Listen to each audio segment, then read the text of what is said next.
Zotni Rasulullohga bo'lgan muhabbatlarini siz hali Hazrati Bilolni dunyolarida ko'ring. Payg'ambar alayhissalatu vassalomni tushlarida ko'ryaptilar. Rasulullohni tushlarida ko'ryaptilar. Rasululloh kelyaptilar. Hazrati Bilol Shomdalar. Ma haza ya Bilal? Ma jafa'u hada? Aw kama qala sallallohu alayhi vasallam. Ma haza jafa? Ma haza jafa ya Bilal deyaptilar. Ey Bilol, bu qanday jafokashlik? Bu nima bu? Qanaqa jafo? Ala tazuruna? Siz bizni ziyorat qilmaysizmi? Siz bizni sog'inmadingizmi deya Rasululloh sallallohu alayhi vasallam u zotni tushlariga kelib, bu nima jafo Bilol? Nahotki bizni sog'inmadingiz? Bizni ko'rgani kelmaysizmi deyaptilar. Va Hazrati Bilol cho'chib uyg'onib ayollariga aytayaptilar. Rasululloh meni sog'inibdilar. Rasululloh meni chaqiryaptilar dedilar va Madina sari keldilar. Va Madinaga albatta kelarkanlar birinchi qilgan ishlari Rasulullohning ravzalariga kelib namoz o'qidilar. O'sha Rasululloh yurgan yo'llarni silardilar. Toshlarni olib o'qilardilar, chunki Rasululloh bosgan bu izlarni deya. Va Rasulullohni minbarlarga qarab, mihroblarga qarab, Rasulullohni ko'z oldilariga keltirib, bu yig'ida, bu muhabbatda Rasulullohni o'zlarining huzurlariga kelib salom berib, mana shu holatda o'tirar ekanlar. Sahobalar bilib qolishdi. Va ana endi kelib qopsiz Hazratimiz Sayyidul Muazzinin. Ey muazzinlarning sayyidi, azzinlana, bizga azon ayting. Yo'q. Men sizga avvalda aytganimdek Rasululloh sallallohu alayhi vasallam yo'q ekan, endi birontangizga azon ayta olmayman. Axir men payg'ambar alayhissalatu vassalamga azon aytganimdan keyin Rasululloh yaxshi ko'rar ekanlar. Rasululloh kutib turar ekanlar, chiqmas ekanlar. Hazrat Bilol azon aytganlarida alohida Rasulullohga kelib eshitdilar uylarida.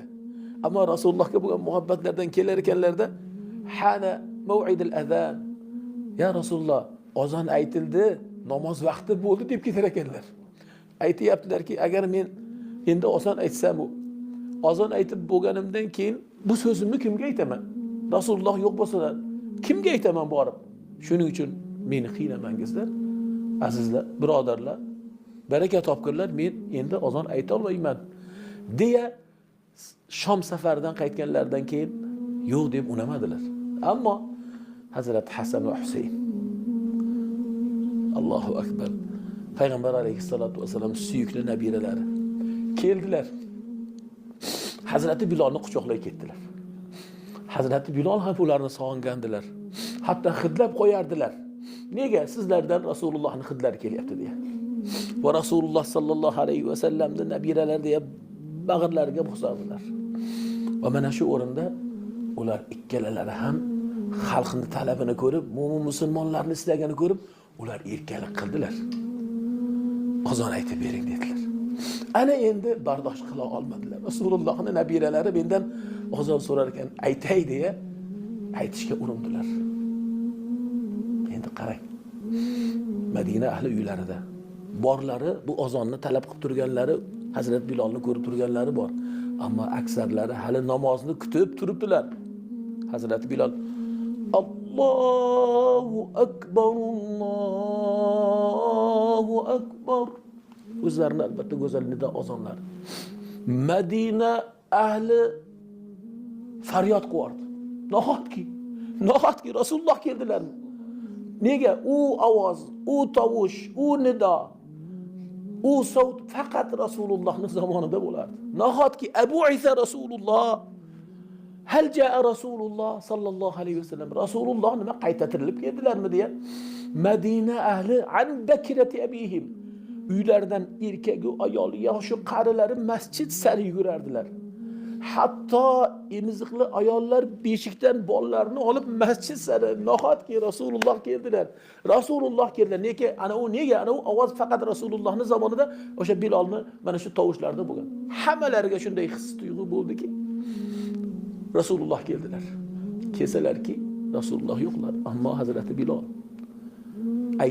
aytdilar va nihoyat har doimgidek ashhadu anna Muhammadar Rasululloh kalimasiga kelganda ovozlarda bo'lish bo'ldi. Hatto siyar ahli aytadi, hushdan ketib yiqildilar. Bardosh qila olmadi. ana o'shanda Madina ahli shunaqangi bir yig'i qildilar. U yig'i Rasulullohni vafot kunlari bo'lgan edi. Xuddi Rasulullohni vafot kunlaridagi yig'i butun Madina ahli xonadonlaridan, ko'chalaridan, masjiddan mana shunday ko'tarildi deydilar. Bu demak nima edi? Hazrati Bilolni payg'ambar alayhissalatu vassalomga bo'lgan muhabbatlari va sahobalarni Rasulullohni eslab qo'msab bu yig'lar. Qarang, ko'rdingizmi Hazrati Bilol qanday bir Alloh karami bilan siylagan aziz zotlar. So'zimizni avvalida agar e'tibor qilsangiz, sahobalarning ichida tanholari deb bejiz aytmadik. Sahobalarning ichida tanholari nimadan?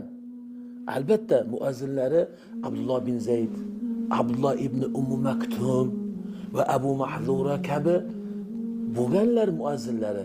Ammo ilk muazzin deya odatda payg'ambar alayhissalatu vasallam u maqomni u zotga bergan deya butun ummatga bilingan zot kim bo'ladi?